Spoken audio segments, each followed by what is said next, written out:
The safety anchor algorithm of my painstakingly developed core autonomous driving algorithm, Pegasus, was stolen by my fiancé He Ming and his junior sister Tang Yu. Despondent, I submitted my resignation, ready to leave this place of heartbreak and return to my hometown in southwest China. Unexpectedly, He Ming came rushing up with Tang Yu, looking as if his eyebrows were on fire. Just because Pegasus got into trouble, this core algorithm, which had been hyped to the skies, revealed a fatal flaw in practical applications. It would suddenly go crazy in certain complex road conditions, performing dangerous actions that were impossible to predict. It had already triggered several serious autonomous driving accidents. The regulatory authorities were furious and issued a strict order for rectification within a deadline. As the project leader, Tang Yu signed a military order. If she failed to resolve the issue, what awaited her was not only astronomical compensation but also the possibility of facing lawsuits and imprisonment. In my previous life, after the accident broke out, He Ming's family's Galaxy Technology Group urgently established a crisis team. A reward was offered for anyone who could solve the problem, the position of chief scientist plus a substantial amount of shares. I worked my fingers to the bone and finally derived the correction plan, the safe anchor algorithm. So, what happened? As soon as I submitted it, I was sued by Galaxy for maliciously tampering with core code and stealing trade secrets. Just because I submitted a plan after Tang Yu that coincided with her idea but was more refined. Every time I tried to prove myself and point out the flaws in her plan, she always managed to preempt me, shutting me down with a more polished approach. In the end, the board concluded that I was intentionally sabotaging things, not only firing me but also blacklisting me across the entire industry. And my fiancé He Ming looked at me with disgust and heartlessly abandoned me, just as everyone was calling for my downfall. A bizarre car accident ended my life. When I opened my eyes again, I had returned to that night after pulling an all-nighter debugging the safe anchor algorithm. It was late at night, and I was just about to submit the report in the lab. Only the low hum of the servers and the cold, dim light of the screens could be heard. On the screen, the complete derivation process and simulation verification report of the security anchor were clearly visible. I looked around blankly, the familiar workbench, the desk piled high with drafts, and the air still carrying the scent of cheap instant coffee. This was my independent lab, located in the most remote corner of the Ronghui Center. The electronic sound of the patrol car outside the park completely brought me back to reality. I had been reborn. Rubbing my throbbing temples from staying up all night, I recalled the images of my parents bearing the stigma of plagiarism, pleading everywhere and enduring countless sidelong glances. My father's hard-earned reputation from decades of teaching was dragged down by me, eventually leading to depression. My mother lived an honest life, yet she was pointed at and accused of raising a thief for a daughter. I stared at the lines of exquisite code on the screen, the culmination of my efforts from my past life. As expected, Tang Yu had likely already submitted her initial thoughts to the crisis team by now, a set of ideas strikingly similar to my own.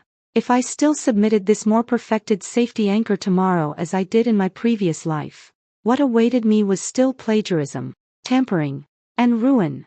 What was even more infuriating was He Ming, this person I considered a mentor, a guide, and even someone who was about to become my husband. He would stand firmly on Tang Yu's side without hesitation, his authoritative voice carrying weight, cementing the accusation that I stole Tang Yu's ideas to cause disruption. No one would believe that the safety anchor was mine. Tang Yu was the genius teenage scientist promoted by Galaxy, her halo shining brightly, and I was merely He Ming's never publicly acknowledged fiancé, a quiet, low-level algorithm specialist in the team, a mere tool person. How could I possibly have the ability to independently solve a problem that even the entire crisis team found daunting? Cyberbullying, industry blacklisting, universal disdain. I was nailed to the pillar of shame, becoming the scapegoat to quell investors' anger and cover up the truth. My deeds even became a cautionary tale in business school courses on workplace ethics and intellectual property, drawing widespread contempt. Meanwhile, Tang Yu, by stealing my Pegasus, made a name for herself overnight. Then, stepping over my bones, she used my safety anchor to stand at the peak. Not only did she solidify her position as the top in Galaxy, but her relationship with He Ming also became obvious, making them the enviable power couple in the tech world. I raised my hand, harshly wiping away the coldness at the corner of my eyes, swallowing back the surging bitterness, moving the mouse. The cursor hovered over the send button. Without hesitation, I pressed the delete key and emptied the recycle bin. The source code and report of the safety anchor vanished instantly, leaving only a blank space. The root of the problem lay in the fact that when handling ultra-high complexity road condition information, Pegasus's ability to respond to sudden disruptions was severely overestimated. The initial model was too idealized, leading to uncontrollable outcomes in real chaotic environments. A slight deviation would be infinitely magnified, eventually spiraling out of control. I furrowed my brow. This core framework was inspired by an obscure mathematical paper I stumbled upon by chance. I was certain that within Galaxy or even the entire industry, no one would be able to grasp this direction in the short term. Tang Yu, how on earth did she know about it in advance and steal it? In my past life, I only blamed myself for being too focused on technology, too trusting of He Ming, and too eager to prove myself, completely unaware of how my achievements were gradually eroded. This time, I would watch like a shadow hidden in the data stream, observing coldly. I wanted to see how this invisible theft occurred. At the break of dawn, the Ronghui Center was already in chaos. Pegasus, the aftermath of the accident swept like a tsunami.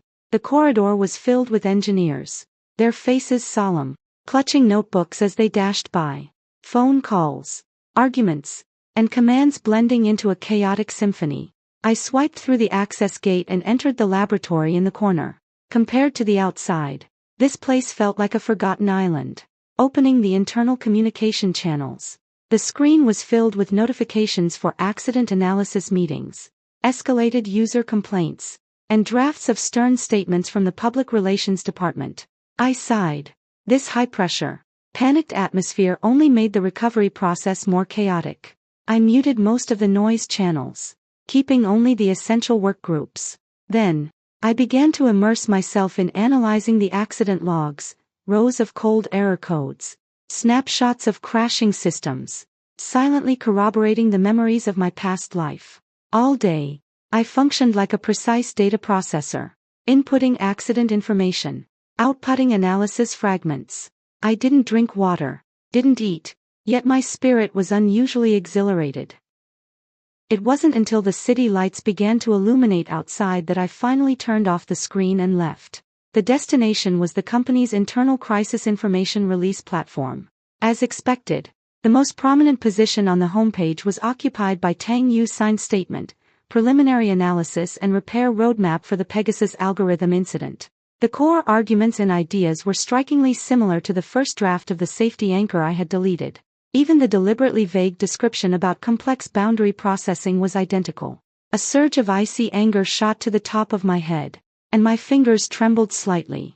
I forced myself to take deep breaths, suppressing the roiling emotions. A sense of relief surfaced in my heart.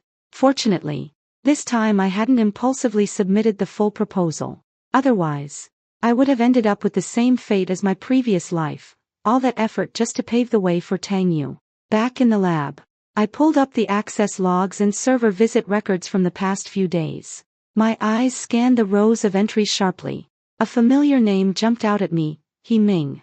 Access time: the night before last, 21:47 to 22:15, duration 28 minutes. That was precisely the time I left the lab to buy coffee. The logs showed that he not only entered my lab but also remotely accessed my computer's hard drive with elevated privileges. If it were He Ming, everything made sense now. I had never been on guard against him. I had known He Ming for many years. Together, we solved one technical problem after another for the He Group. They had secretly been engaged for a long time. He said it was to prevent the company from viewing me with biased eyes. It was best for us to keep our relationship hidden. I was fully devoted to my research and truly did not want to be disturbed just because I was the president's fiancé. I agreed without a second thought. So, he and Tang Yu were often seen together. I could only grumble in private. Every time he would say he only saw Tang Yu as a junior. Tang Yu submitted Pegasus before I did. It dealt a severe psychological blow to me. I argued my case, but Tang Yu left me speechless. It was He Ming who kept comforting me, giving me courage. So I didn't lose the confidence to continue my research, until the Pegasus scandal broke. I worked hard to overcome the challenges. Unexpectedly, Tang Yu once again submitted a solution almost identical to mine before I did, just not as perfect as mine. That was when I realized something was wrong. I proved time and again that the Pegasus safety anchor was mine. Just as I was about to succeed, I was betrayed by He Ming. He confirmed my guilt of stealing Tang Yu's ideas to sabotage. Blacklisted by the industry, everyone turned against me, ended up dying a tragic death. The happiness I imagined was merely making a wedding dress for Tang Yu. Perhaps before I deleted it, he had already copied the prototype of the security anchor like a ghost and handed it over to Tang Yu. That's why the draft was so similar to mine. And my Pegasus should also have been stolen using the same method. Why didn't I suspect He Ming in my previous life? He and Tang Yu were from the same school. Their relationship was far closer than ordinary colleagues. Rumors had long circulated in the industry. For this, I had expressed my dissatisfaction many times. But He Ming only said that Tang Yu was just his junior sister. As an academic nerd, I didn't have so many twists and turns. I really thought they were just senior and junior siblings. And He Ming loved me, otherwise he wouldn't have gotten engaged to me. And deep down, I believed marriage was not a game. To avoid being discovered by my colleagues after the engagement, He Ming maintained a distant respect towards me, only caring about my output and showing indifference to my thoughts and life. Instead, he took meticulous care of Tang Yu. To outsiders, they were a perfect match. While I was merely a background figure, I had felt suffocated by this differential treatment and had multiple times wanted to give up on He Ming, but every time I showed such thoughts, He Ming would suddenly become gentle and invite me to discuss cutting-edge directions, giving me expensive books, even holding me and saying, "The team can't do without you, and neither can I." This hot and cold behavior made me, who was inexperienced at the time and eager for recognition and love, relent and stay time and again. In the end, what I got in return was him impersonally pushing me into the abyss. Now, thinking calmly, there were many doubts. Since he loved Tang Yu, why did he get engaged to me in the first place? Why was it that every time I had the thought of leaving, he could notice it in time and persuade me to stay? What exactly did he or they want from me? I locked the door and pulled down the blinds, shutting out the outside world. Sitting down at the console, I created a new, fully offline, encrypted document. My fingers danced across the keyboard as I began to rederive the secure anchor point. This time, I abandoned the perfectly symmetrical model I had pursued in my previous life, opting instead for a more radical, slightly less efficient, but incredibly robust architecture. The core changes involved the introduction of a set of dynamic adjustment mechanisms and a brand new anti-madness module. After typing the last character, I ran a local simulation. The green verification pass lit up on the screen. Without hesitation, I immediately formatted the temporary encrypted drive where the drafts were stored and physically destroyed it. After demagnetizing with a strong magnet, it was thrown into an electronic waste shredder.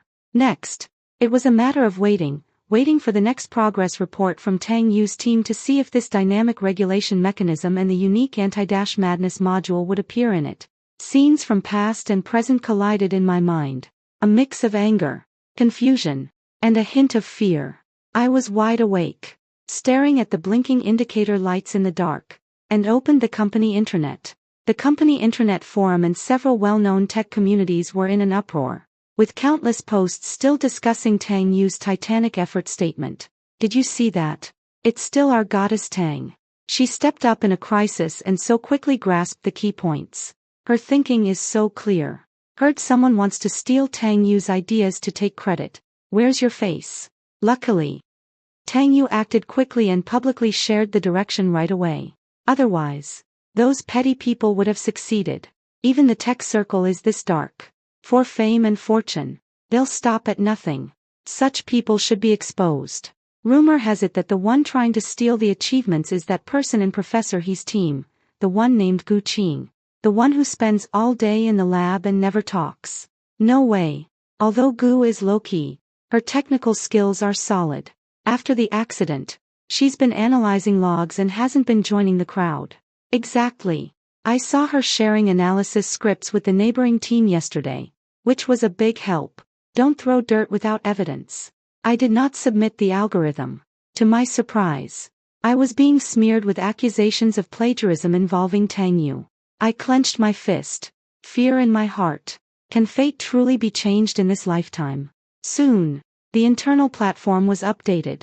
Tang Yu's team released the Pegasus defect fix plan B02.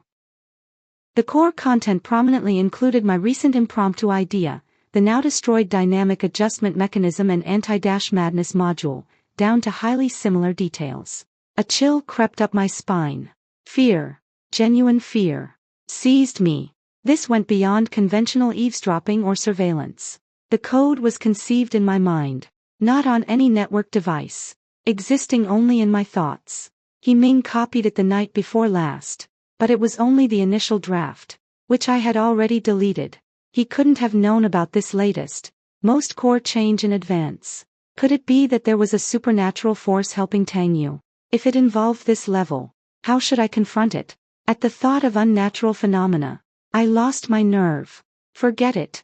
Once the crisis subsided, I would completely leave this circle, return to my hometown to find an ordinary technical job, or help my father manage his small factory. This tiring and dirty world of fame and fortune, even the long-time unrequited love He Ming, I didn't want anymore. Nothing was more important than life.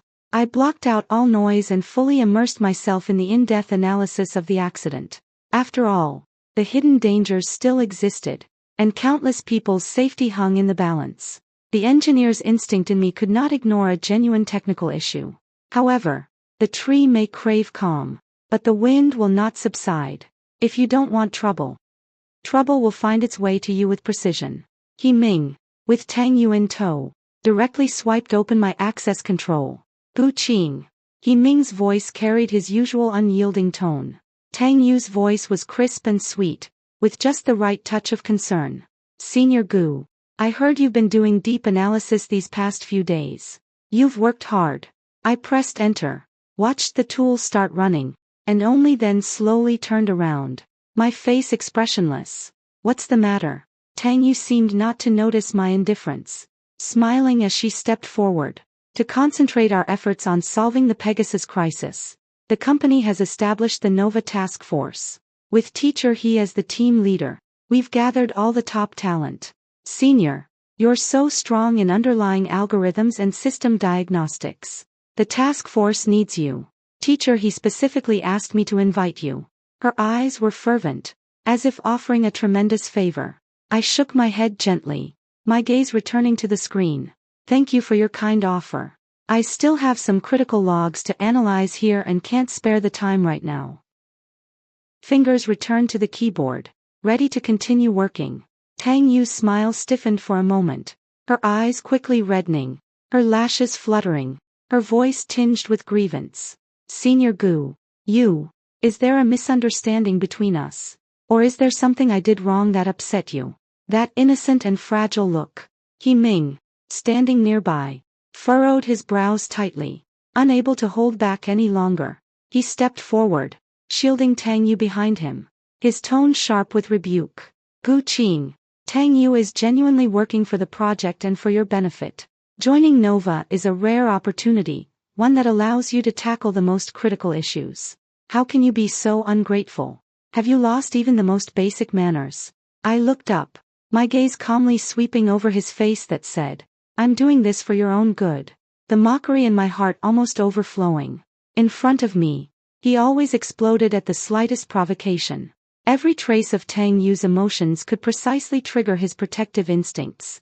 Thinking back to how, in my previous life, he pushed me into the abyss without a moment's hesitation. My heart was filled with hatred. Manners. My voice was clear and cold. He Ming, is this so-called manners of yours barging into my workspace without permission?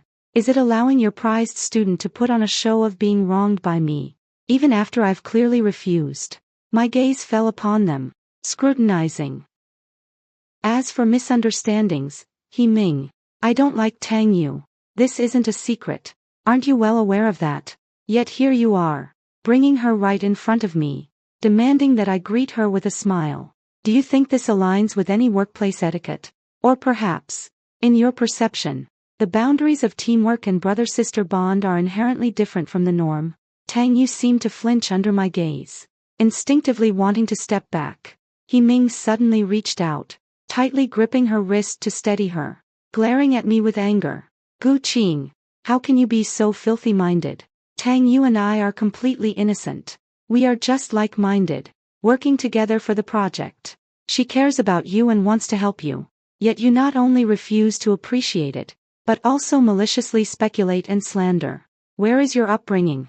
Tang Yu, with her wrist held by him, lowered her head, her voice barely audible. Senior Gu, teacher, he and I are really just colleagues and senior-junior siblings. It's really not the kind of relationship you're thinking of. Watching this double act and listening to He Ming's righteous accusations, a wave of intense nausea rose in my throat. I couldn't be bothered to feign politeness any longer and directly laid my cards on the table. In that case, let's call off the engagement and I'll resign. What? He Ming looked as if he had heard a fantasy, his eyes widening in shock, his grip on Tang Yu's wrist unconsciously tightening. You're utterly unreasonable. Over such a trivial matter, you want to break off the engagement. Have you lost your mind? As a scientific researcher, with the project at its most critical moment, you just decide to leave. Do you have any sense of responsibility? Please remember your own identity. Identity? The entire company knew that Tang Yu was the one He Ming held in the palm of his hand. No one in the entire company knew that He Ming and I were already engaged. He actually dared to talk to me about status. Where did he get the nerve? I didn't even want him anymore. So why bother with responsibility or not? I resign if the engagement is broken. My voice was firm. Fine.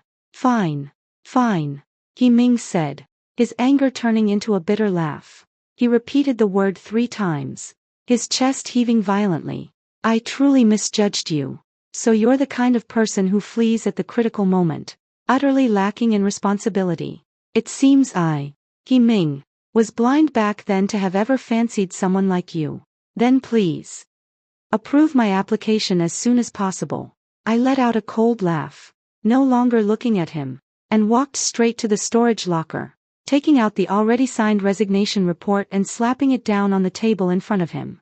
He Ming's face turned ashen in an instant, the veins on his temple throbbing. He stared fixedly at the application form, as if trying to burn a hole through it. Tang Yu quietly tugged at his sleeve, her eyes filled with urgent signals. He Ming took several deep breaths, suppressing his anger.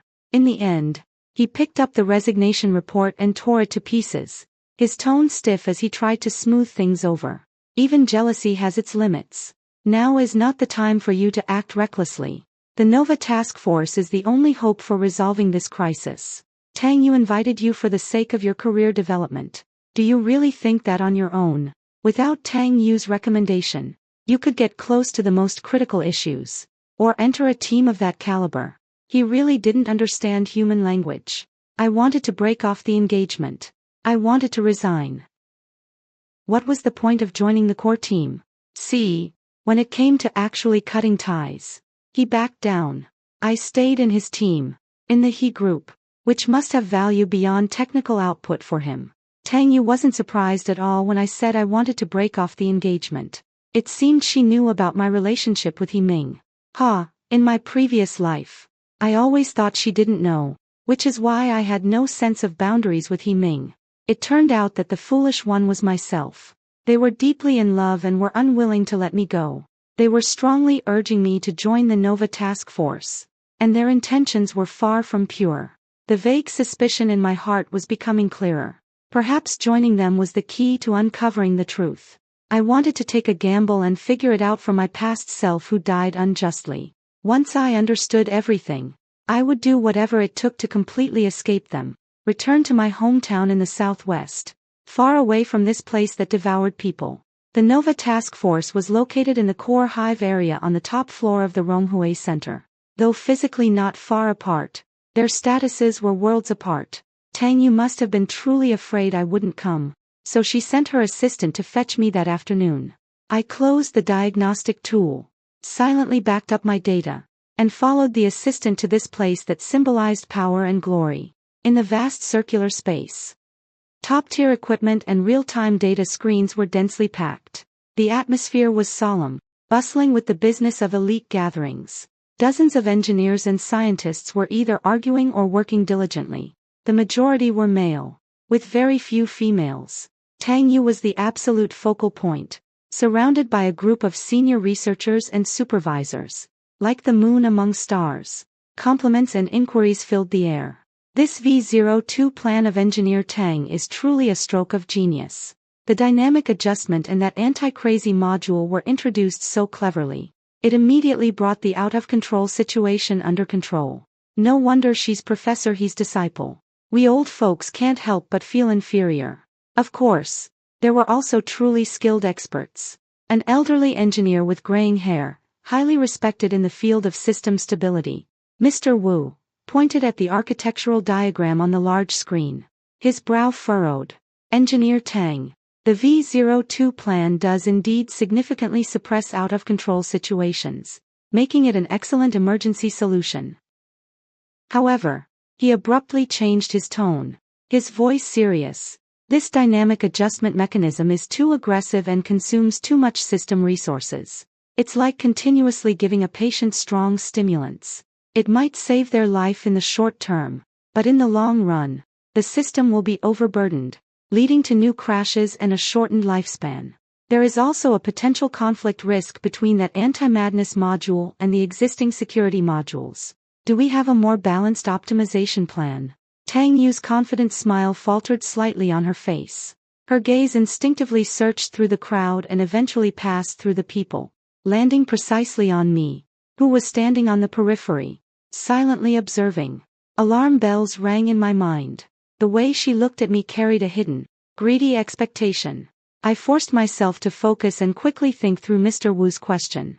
Yes, the V02 solution was designed out of anger and was a test, pursuing extreme suppression at the expense of efficiency and long-term stability. A better solution would require introducing a lightweight resource prediction model to dynamically adjust intensity, while also staggering the anti-madness module with the security module. A better solution. Tang Yu's sweet voice rang out with an unusual certainty. It involves introducing a lightweight resource prediction model to dynamically adjust intensity in real time, avoiding excessive consumption. At the same time, the anti-rampage module is handled in a staggered manner with the original safety module, achieving decoupling through time slice rotation and priority settings. This ensures effectiveness while eliminating the risk of conflicts.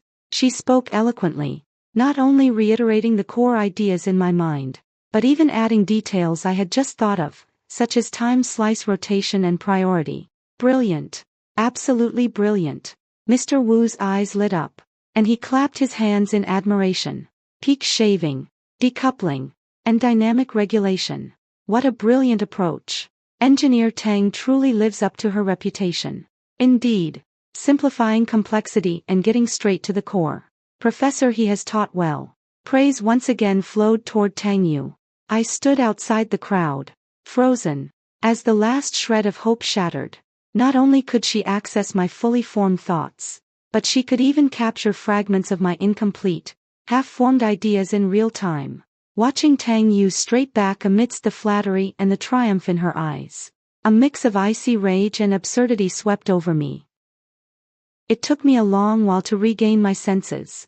A faint smile tugged at the corner of my mouth. She really fell for it. Since you rely so heavily on my inspiration, why not taste the bitterness of being consumed by it? The corners of my lips curled into a faint arc as I raised my hand and began to clap unhurriedly. The crisp sound of applause stood out sharply amidst the moments of praise, instantly drawing everyone's attention. I met Tang Yu's suddenly wary gaze and spoke out loud, my voice clear and calm. Tang's optimization approach is truly remarkable, especially the idea of peak shifting, which is nothing short of brilliant. I then shifted my tone, adding a touch of just the right amount of curiosity. However, I have a small question. The use of time slice rotation to schedule the anti-madness module and the safety module you proposed is indeed feasible in a theoretical model. But in the existing distributed architecture of Pegasus, especially in a system where the shadow thread mechanism is used to monitor critical nodes in real time, could the scheduling delay of time slice rotation combined with the inherent consumption of shadow threads lead to an excessive response time for critical safety signals? I recall that the safety protocol of Pegasus clearly stipulates that the response delay for critical safety signals must be less than 5 milliseconds, or the system is considered to have failed. Have you tested the delay with this solution? In an instant, the hive fell silent. The engineers who had just been marveling fell silent instantly, their expressions a mix of shock and disbelief. Mr. Wu abruptly looked at the large screen, then back at Tang Yu, his eyes filled with suspicion and scrutiny. That's right. The shadow thread itself already has a 2 to 3 millisecond overhead. Time slice round-robin scheduling also has unpredictable delays. Combined, there's no way it can pass the 5 millisecond threshold. My goodness. She's the designer of the foundational framework. How could she not know about the foundational architecture limitations? Tang must have known. I found it strange when she was explaining earlier. She was too focused on clever ideas. If this plan is deployed, isn't it planting an even bigger mine? A delay in the safety signal during critical moments could cost lives. I remember Gu Qing also submitted a Pegasus framework at the time. Everyone thought it was plagiarism. I'm seriously doubting now. Were those previous plans really her own ideas? How could such basic constraints be overlooked? Who exactly copied from whom? The fragmented murmurs were like countless needles piercing towards Tang Yu in the center of the room. Her face flushed red instantly and then quickly turned pale. She opened her mouth, trying to defend herself, but her voice was dry and strained. I've been working overtime recently. My nerves are on edge. I overlooked the details. This delay issue does indeed need careful evaluation. Her smile stiffened, her gaze at me like a poison icicle. Cold and piercing, yet forcibly concealed. The show was over, and my thoughts had finally been confirmed. I had no intention of watching her wrap things up, so I didn't linger. Amidst the complex gazes of the crowd, I turned and strode away from the opulent beehive. What did it matter if you could steal fragments of my thoughts? True engineering practice was a flesh-and-blood great wall built from countless details, and it was the lessons learned from countless pitfalls. A castle in the air with a weak foundation would only fall harder the higher it climbed.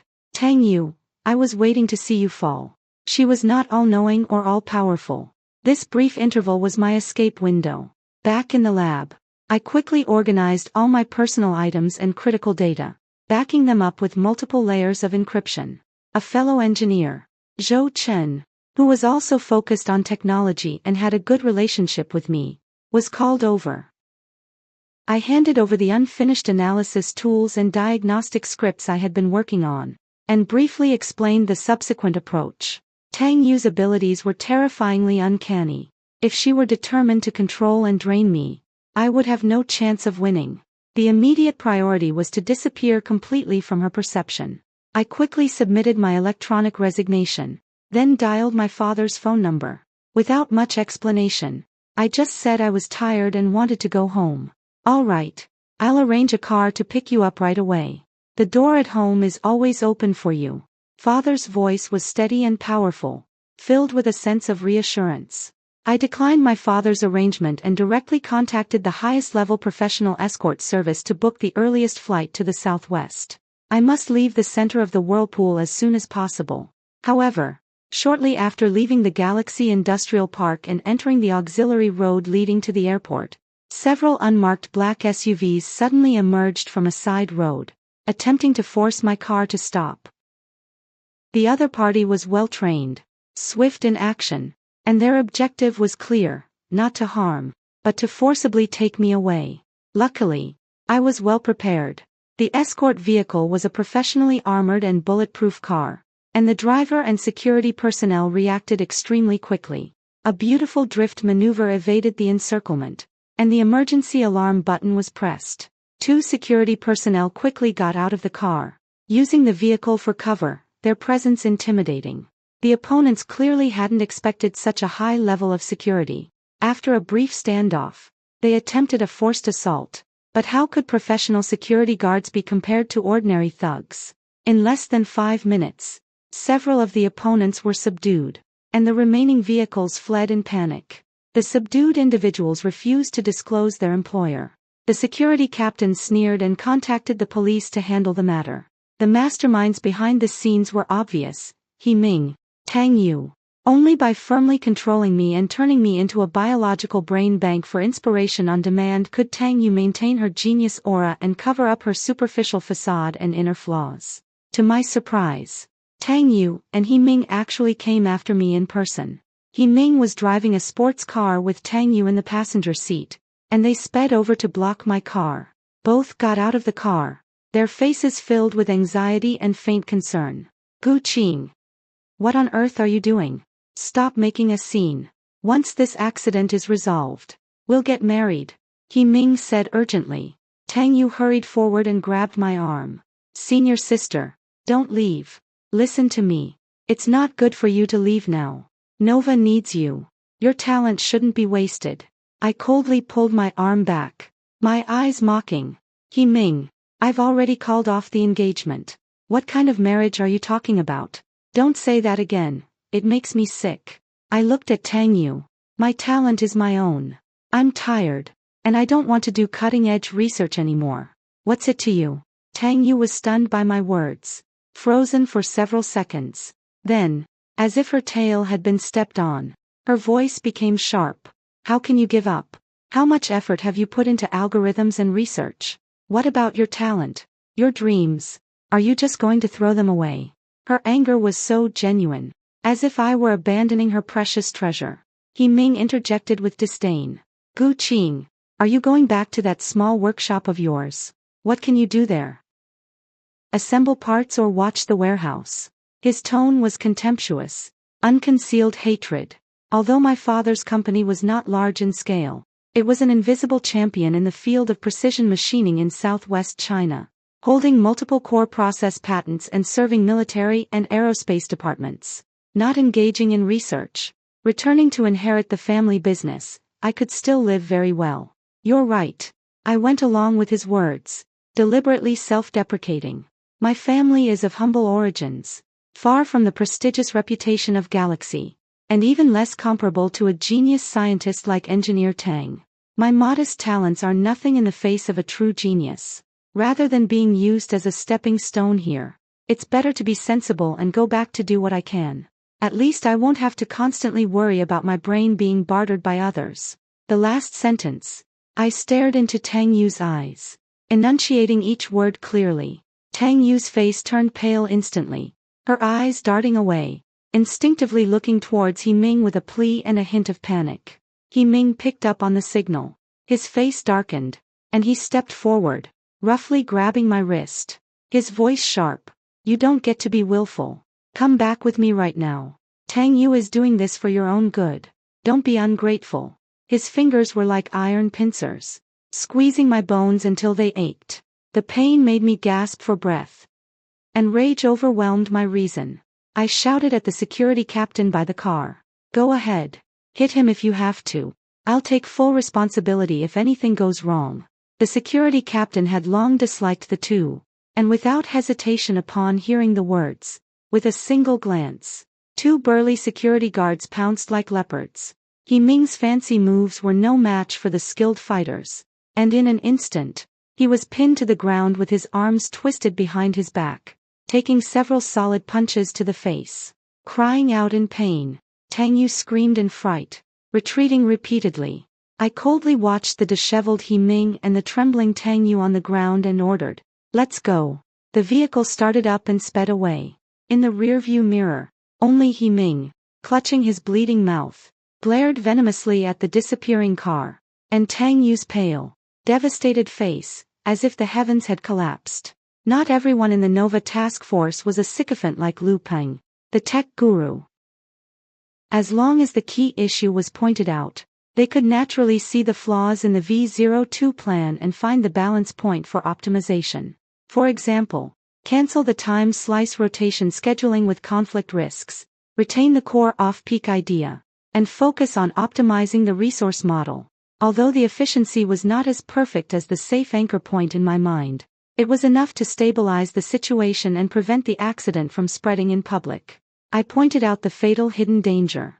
In private, I had done all I could. In my past life, I bore the blame. And in this life, I had questioned myself whether I should still adhere to this path of betrayal in scientific research. But my father taught me from a young age that technology should be driven by the original aspiration of solving real problems and serving society. If, out of personal resentment, I ignored the sword of Damocles hanging over countless people when I had the ability to act, how could I justify myself as an engineer? What I did lived up to what I had learned, and I was true to my heart. That was enough. My heart longed to return home. With professional security escorting, the journey was smooth. Outside the window, the sea of clouds surged, and in my mind, I saw only the warm faces of my parents and the familiar sights and sounds of my hometown. In my previous life, He Ming, to nail me down, leveraged his influence in the tech industry, uniting the media and industry organizations to issue a joint statement, branding me as an academic disgrace and an industry cancer. This statement was even sent to my father's company clients. My father's lifelong reputation was tarnished, and the company's business was severely impacted. Under the pressure of humiliation, his health rapidly deteriorated. My mother, too, spent her days in tears, being blamed for raising a daughter who was a thief. This life, everything would change. Southwest, surrounded by mountains, lush greenery. After the plane landed, it took nearly 2 hours by car to reach our home in the valley among the mountains. Next to our father's company factory was our home, a small building covered in ivy, with camellias that my mother loved planted in front of the door.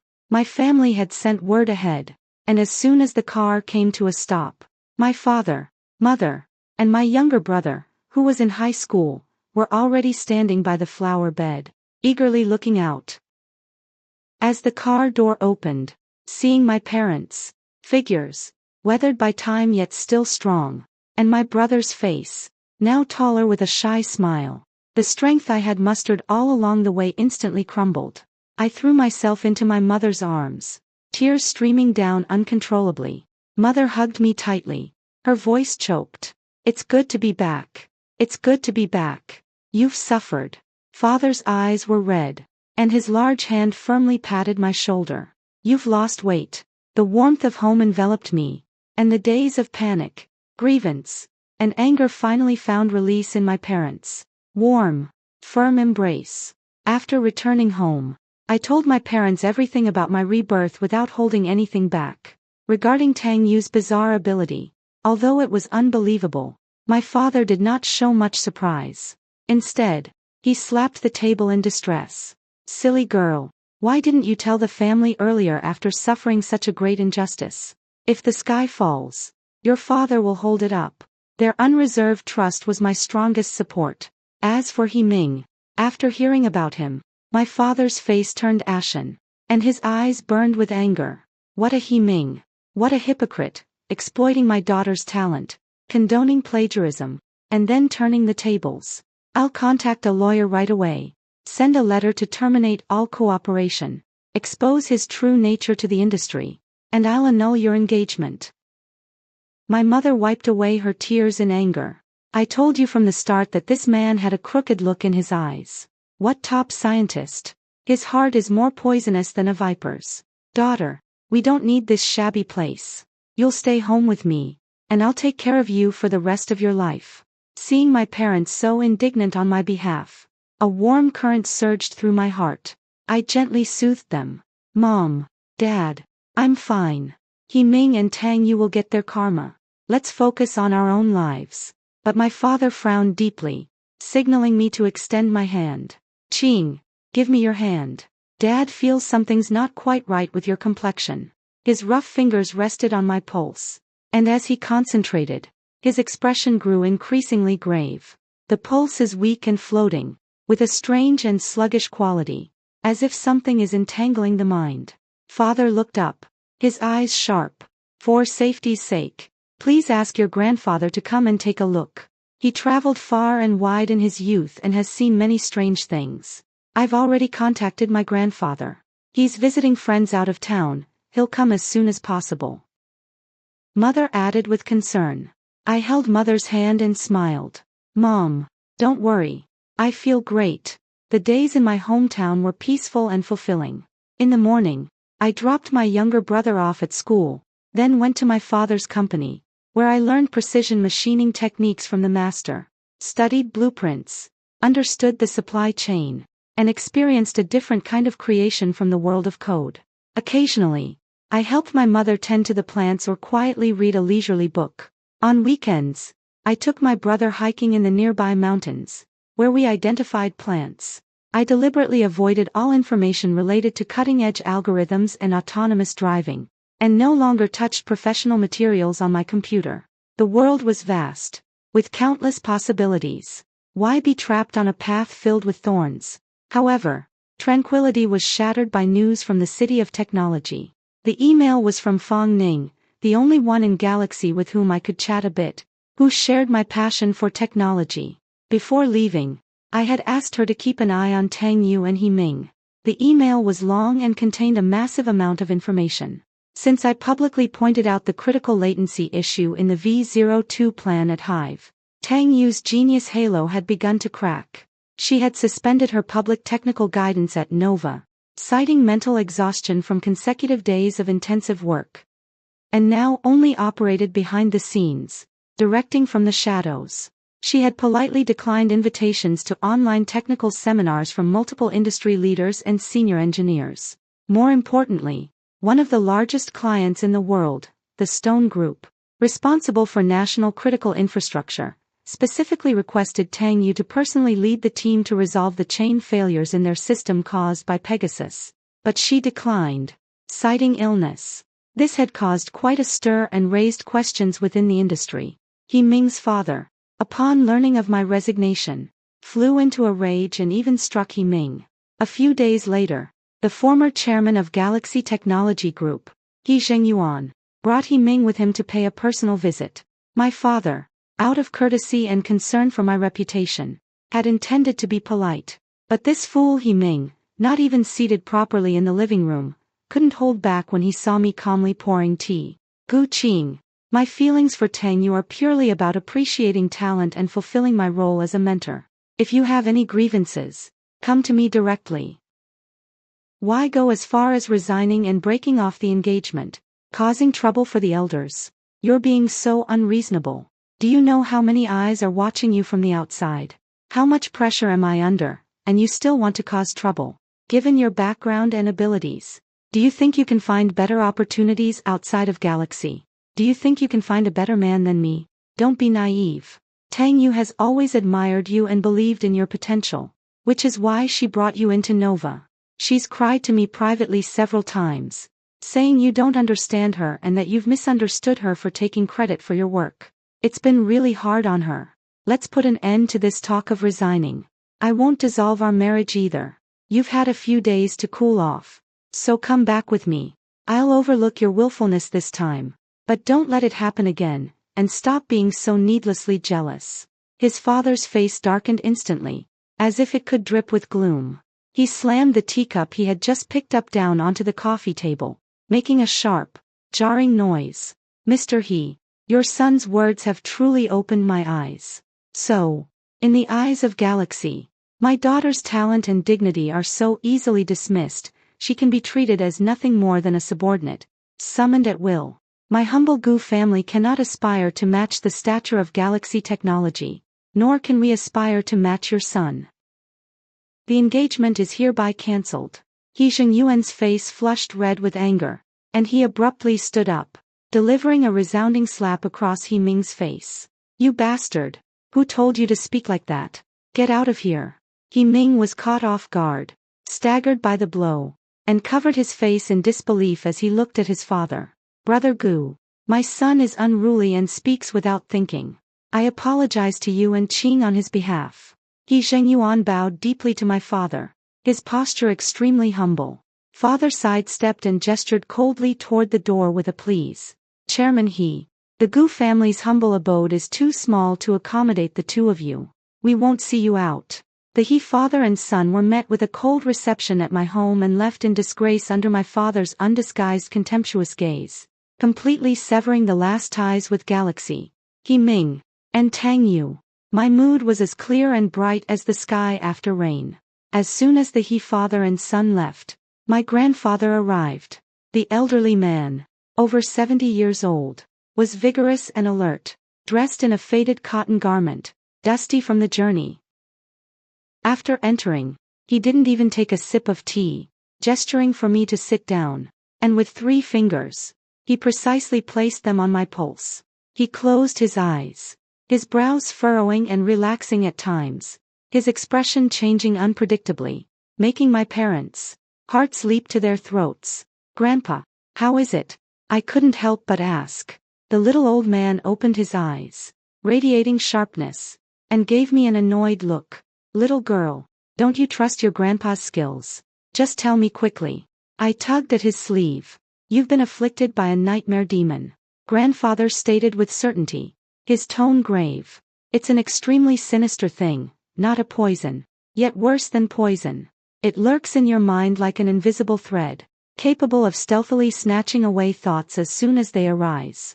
From what your father said, that person could know what you were thinking. It's likely the other end of that thread is wrapped around her. Can you undo it, grandfather?" My heart sank heavily. The old man shot me another glare, brimming with an air of "Isn't it obvious?" Pride, Southern Ocean sorcery, Western poison, witchcraft and exorcism rituals. What strange and bizarre things didn't my grandfather see or cure when he was young? A mere thought-stealing specter is no match for me. What do you need? Do I have anything on me that carries her aura? I carefully recalled. I barely had any personal connections with Tang Yu. But Ming once gave me a limited edition smartwatch saying it was for recording inspirations anytime. Tang Yu had expressed her liking for it more than once. I quickly dug out the long-forgotten watch. "Grandpa, would this work? Tang Yu has tried it many times." Grandpa had someone bring over an ancient-looking pottery jar filled with dried scorpion tails, centipede legs, toad venom, and other ingredients ground into a black powder that emitted a strange, pungent odor. Without any explanation, he pinched my nose and forced me to swallow it. The taste was bitter, fishy, and astringent, making me feel so nauseous that I almost passed out on the spot.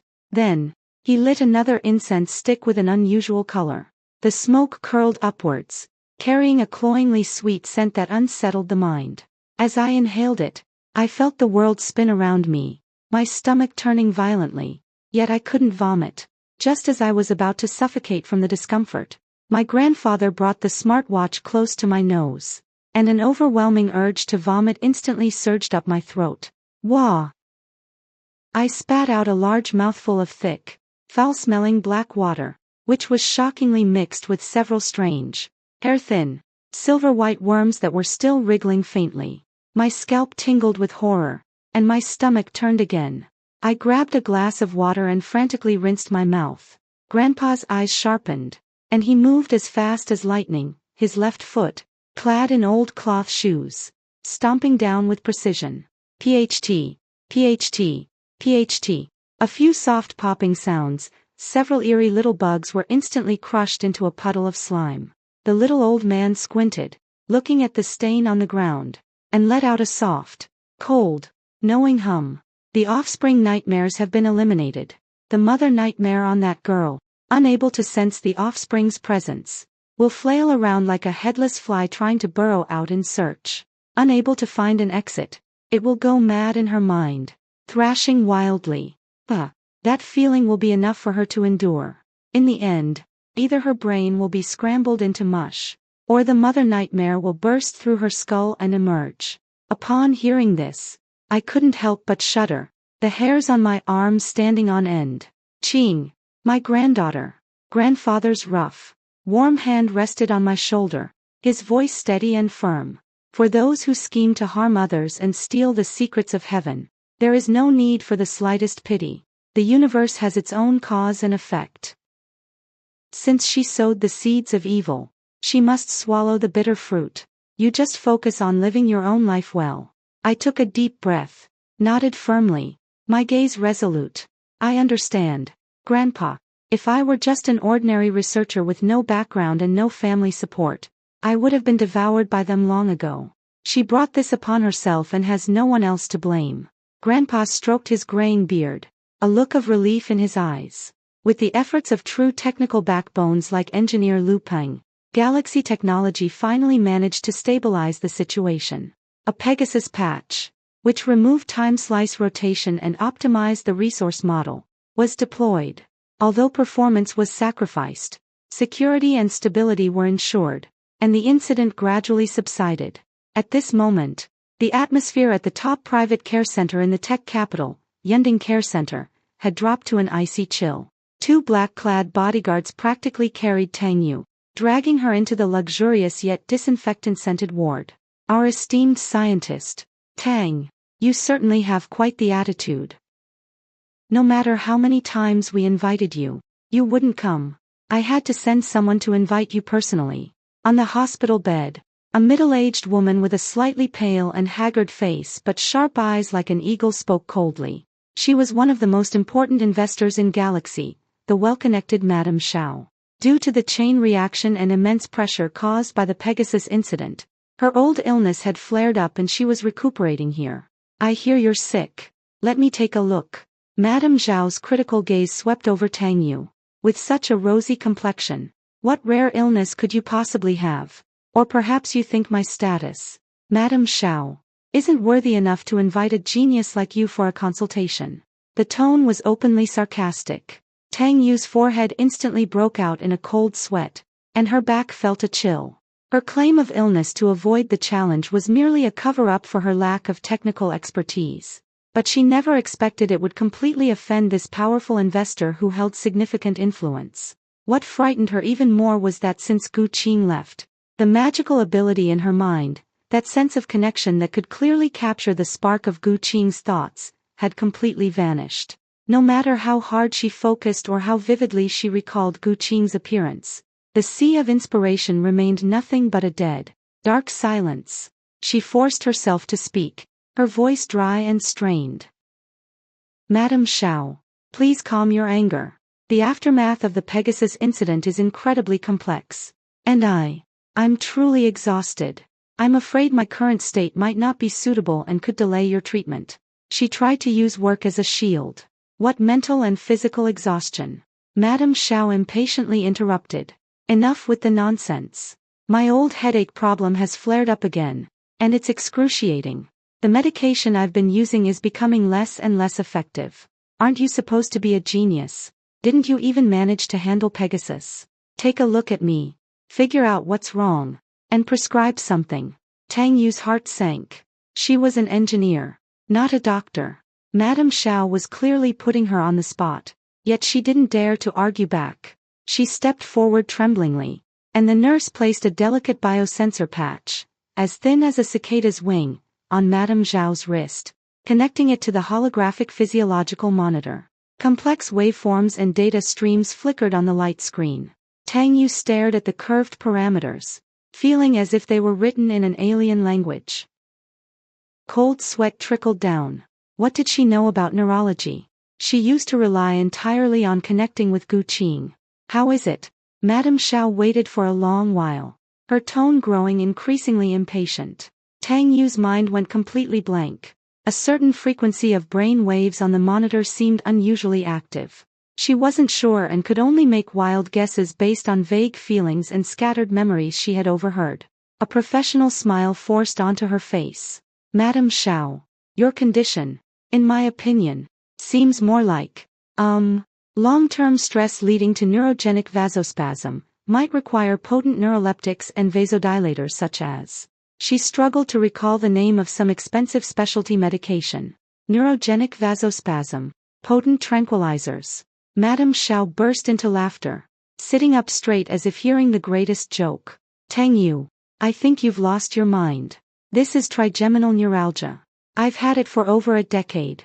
All the medical records are clear. Can't you even recognize that? And you prescribe me a sedative. Are you trying to put me to sleep forever? Someone, throw this charlatan out. Inform He Ming and the Galaxy Board that I, Madam Xiao, and the capital I represent, have the most severe doubts about Galaxy Technology's technical integrity and management capabilities. Madam, please let me explain. Tang Yu was terrified out of her wits. The bodyguards had already unceremoniously restrained her. Explanation, save it for your company's audit committee. Madam Xiao waved her hand in disgust. The bodyguards dragged Tang Yu, whose face had turned ashen, out of the room. Just as she was about to be dragged out of the ward door, Tang Yu's body suddenly stiffened. Ah! A scream erupted, so agonizing it hardly sounded human. Her eyes bulged, instantly bloodshot, her body convulsing and writhing like a fish out of water. Her fingers clawed uselessly at the smooth door frame, producing a grating noise. Nails cracking and curling, blood dripping. The bodyguard was so startled that he let go. Tang Yu thudded heavily onto the carpet, her body curling into an unnatural shrimp shape, her limbs convulsing violently, her throat emitting strange ho-ho noises, and a large amount of white foam mixed with blood spilling from the corner of her mouth. Ah! The nurse screamed in horror. In just a few short seconds, the violent convulsions came to an abrupt halt. Tang Yu lay rigid on the ground in an extremely twisted posture, her eyes wide and bulging, her pupils dilated, her face frozen in extreme pain and terror. Dark red blood quickly spread. A grotesque monster, silver all over, thumb-thick and shaped like a deformed centipede, suddenly burst out from her forehead. The creature, covered in red and white viscous matter, twitched under the cold light before becoming still. The scene was clearly recorded by the surveillance camera at the door of the ward. The horrific sight of the mother nightmare leaving the body and the bizarre monster insect were witnessed by the nursing home staff and Madame Zhao's bodyguards. The news spread like wildfire within the most elite and secretive circles of the tech world. Madame Zhao was both furious and horrified, using her influence to pressure for a thorough investigation. He Ming and Galaxy were thrust into the spotlight. The investigation results were shocking. Tang Yu met a mysterious ancient village shaman during her academic vacation with He Ming in Southeast Asia.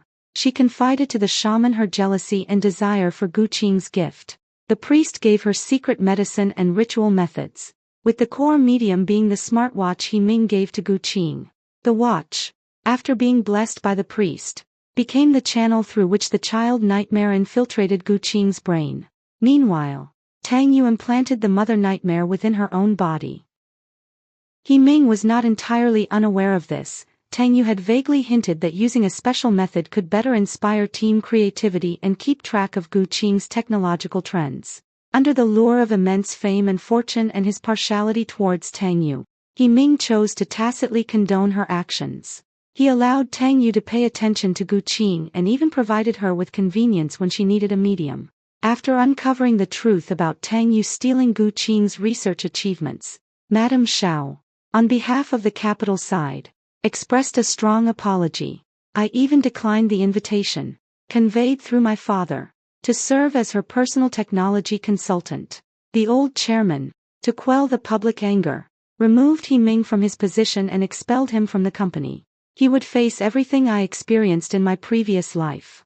In the past, I also longed to stand in the spotlight, to become a top scientist, and to change the world with technology. But after going through all of this, I suddenly saw the light. The true value of technology lies not in the prestige of the journals where papers are published or the grandeur of titles, but in whether it genuinely solves problems and benefits those who need it. I still remained in the small mountain town in the southwest, in the precision laboratory of my father's company. I led a team of like-minded engineers to develop low-power, high-precision sensor networks for monitoring geological hazards in mountainous areas. At the local university laboratory, as a specially appointed researcher, I taught young students with a sparkle in their eyes about the beauty of algorithms and the ethics of engineering. In the quiet of my own study, I derived mathematical conjectures purely out of interest, no longer for any KPI or awards. On weekend mornings, with an improved prototype of a sensor, I ventured deep into the mountains with a ranger, conducting on-site testing and debugging. I still loved thinking and creating in my mind. I could freely construct wild and imaginative ideas. No longer worried about being seized by invisible hands. I did what I loved. I did what had real value for this land beneath my feet and the people around me. Life was vast. Even bending down, one could reach for the stars. Master Zhang. The anodizing treatment on this batch of sensor housings has improved in both color and wear resistance compared to the last batch. The process control is absolutely top-notch. I picked up a metal housing with a fine matte gray finish and gave a thumbs up to the veteran workshop master. A simple, proud smile spread across the master's sun-darkened face. Master Gu has high standards, so we can't afford to slip up. Don't worry. The precision of the next batch can be improved even further. Old Lei and the heat treatment team have also come up with some new tricks. Great. I smiled with my eyes crinkling, lowering my voice with a sense of conspiracy. I'll talk to the procurement department later and raise the unit price by another $1.50 for your team, but keep this under wraps. This is a special bonus for our technical task force. The master craftsman was taken aback, then smiled even more happily, nodding vigorously and speaking loudly. You got it. Don't worry, Master Gu. I guarantee the task will be completed. He turned and walked towards the machine, his steps light and brisk, as if he had become several years younger. Outside the window, the sunlight was just right, spilling over the neat factory area and the distant verdant mountains, a scene full of vitality.